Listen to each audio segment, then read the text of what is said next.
Bonsoir tout le monde. Alors bon, c'est la soirée du réveillon et je voulais faire une petite vidéo, surtout pour les gens qui sont malades ou qui sont seuls ou qui ne peuvent pas réveillonner. Il y en a même qui sont carrément à la rue. Je connais des gens qui ont froid. Voilà, donc on est dans une société actuellement, où on vit, difficilement. Beaucoup de gens ont des grosses difficultés et je pense spécialement à mon amie Michèle. J'ai pas pu passer le réveillon avec elle, hein, c'était pas possible. Et je pense à elle parce que je sais qu'elle est seule et qu'en plus elle a pas chaud. Voilà. Et je pense aussi à Chris, qui est une amie internet que je ne connais pas vraiment, je connais même pas son visage, mais qui nous a fait part de grosses difficultés de santé ces derniers temps. Donc voilà, je pense essentiellement à Chris et à Michel, mais aussi à plein d'autres gens que je ne connais pas vraiment. Voilà, je voulais juste dire que je pense quand même à ces personnes-là. Bon, Noël, pour moi, c'est pas quelque chose d'extrêmement important, mais même si on n'est pas croyant, même si on n'est pas festif, être seul en cette journée, je sais que c'est pas facile. Donc voilà, donc je pense à tous les gens qui sont seuls et puis qui n'ont pas de distraction ou qui sont dans la misère, parce qu'il y a des gens vraiment dans la misère actuellement. Voilà, donc on continue les grèves. Il ne faut surtout pas céder à tout ce que disent les journaux, par exemple cette histoire de couper l'électricité dans un hôpital. J'ai un ami justement avec qui je vais passer réveillon, qui m'a expliqué, lui qui travaillait chez RTE et qui installait des réseaux, des choses importantes. Il en a installé en Afrique, il en a installé un peu partout, et en France.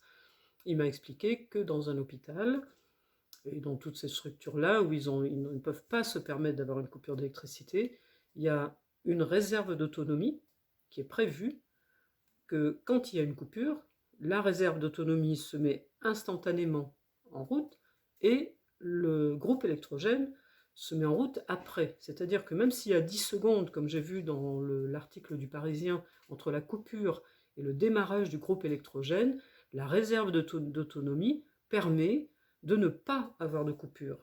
Et ça, on l'a, moi je l'ai avec une prise toute bête sur mon ordinateur. J'ai une prise toute bête qui permet, s'il y a une coupure, de ne pas justement avoir une coupure brutale et nette. Voilà. Donc les agents d'EDF, enfin c'est plus EDF, maintenant je ne sais même plus les noms, les agents ne sont pas bêtes, ils savent tout ça. Alors quand vous voyez ça dans les journaux, renseignez-vous bien, il y a des mensonges qui sont dits par rapport à ça.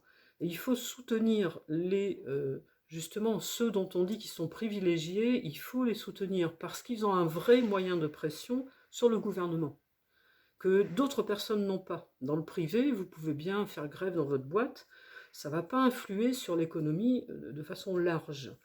Par exemple, vous ne pouvez pas arrêter l'électricité, vous ne pouvez pas arrêter les transports en commun, vous pouvez le faire que si vous êtes justement dans ce genre d'entreprise.